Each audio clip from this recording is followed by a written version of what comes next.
Second leg of the Champions League playoff round between Red Star Belgrade and Maccabi Haifa takes place tomorrow in Belgrade in front of a sold-out crowd, probably 45,000 people, 50,000 people.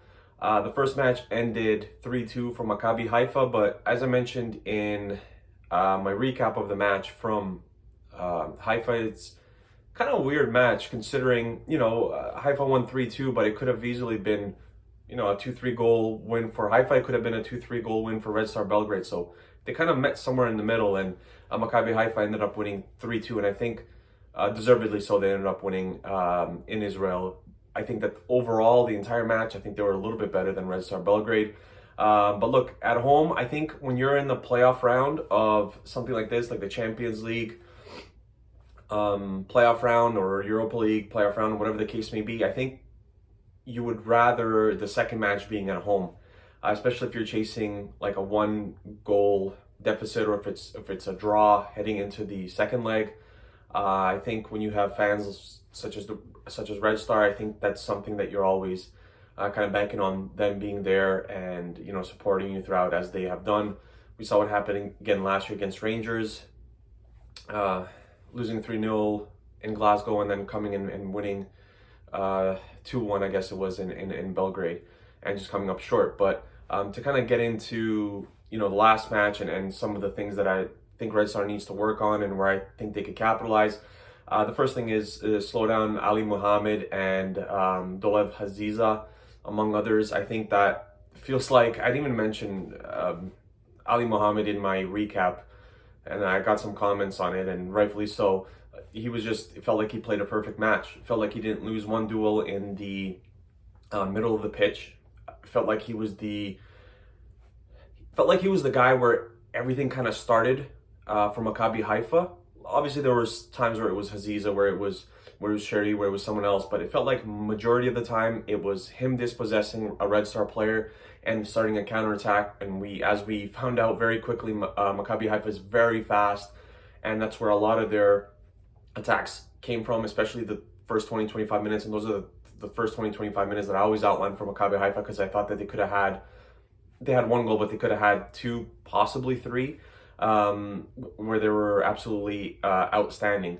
Haziza was just poorly marked the entire match. If you watch the way that Rodic marked him and some of the help that he was getting, you probably wouldn't even think Haziza's a top 5 player on this team. I personally thought that he was a player of the match. I know Pirro scored 2 goals, but his 3 assists and his constant attacking down the wings gave Rodic some serious trouble. It just makes it seem very easy. Very technical player. If we have any chance of advancing, we're going to need to shut him down as best as we can. I think it would help if Mirko Ivanic was on the wing with Milan Rodic. Ivanic is really good when it comes to defensive work rate as well as offensive, so I think he can help Rodic out a lot in that segment of the match. And I think we're going to need to, have 2 guys kind of around him at all times and force someone else to kind of beat us and to cross those balls in, because Pirro is excellent in the air. He's a big body. I covered him already, in the recap. Just a big body, very good. He's also very skilled with his feet. Usually you see guys who are big, they're usually just good at heading the ball and stuff, but he's very good at controlling, getting teammates involved, hold up play and all that stuff. So that's exactly what you want from a target man. Aziza, I assume he's available for the match. I know that he went off late against Red Star. Haven't heard anything, so I assume that he's playing the return leg in Belgrade.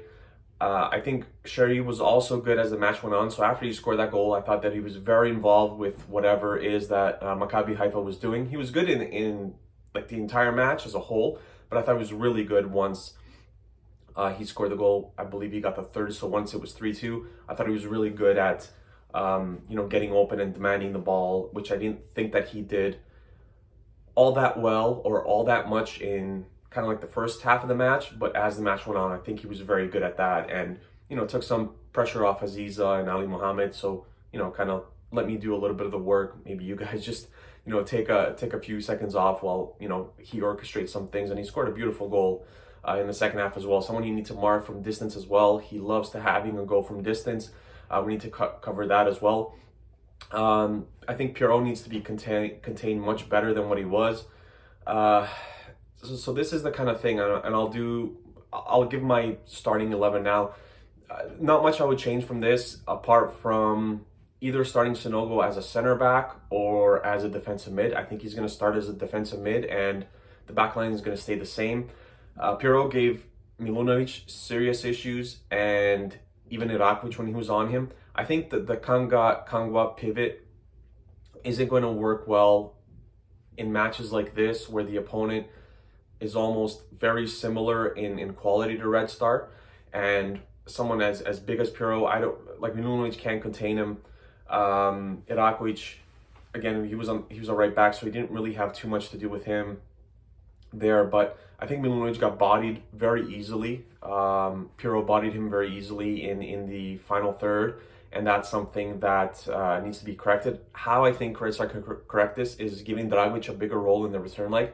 Now, I had mentioned, and I apologize for this, in my recap, or sorry, my preview before the first match, that Dragovic was out due to a suspension. That's the last time I listened to anyone from TV. He wasn't suspended, obviously he played. It's just that when you watch the match, you didn't really know that Dragovic was even out there. Some of that is due to the fact that if he had received a yellow card, he wouldn't have been playing in the return leg, so he wouldn't be featuring in this upcoming second leg. I think Dragovic is going to be on Pierrot probably majority of the time. So I think him and Sanogo are going to kind of switch on him a little bit, or take turns, as so to say. And then when Sanogo is not on Pierrot, I think Sanogo is going to be on Sherry or Haziza or something like that. But I think Dragovic's impact on this match could be potentially huge. Again, man marking someone like Pierrot is gonna take a big effort from him, but I think he can do it. The next key is to score in the first 15 to 20 minutes of the match. The earlier you score, the better. This is something that I mention all the time when I do my previews, especially if you're going into like a two-legged tie and you're down, and in the return leg, you have to get a goal. First 15-20 minutes, get the opposing team kind of back on its heels and force them to defend a little bit. I think that's always a good key, and it's something that a lot of people say, and it's very true. The earlier you score, panic gets to the opposing team, and you kind of get this wind in your back that almost allows you to score another one, and so on and so forth. The longer the match goes scoreless, or the longer that Red Star doesn't score, the more comfortable that Maccabi Haifa is going to feel, and the more pressure that Red Star is going to feel, which is kind of natural, right? You're up 3-2. Maccabi, you're in the 65th minute, still 0-0. Maccabi's going to be feeling a lot better, whereas Red Star is going to be feeling a lot of pressure, playing at home, not scoring. Crowd can sometimes get on you, although they've been very good about that.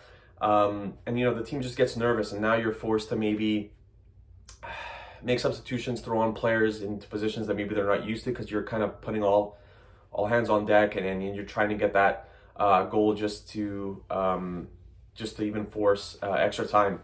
And I think something that's very important, we can't force Maccabi Haifa to dictate the tempo in the first 15-25 minutes like we did in the away leg.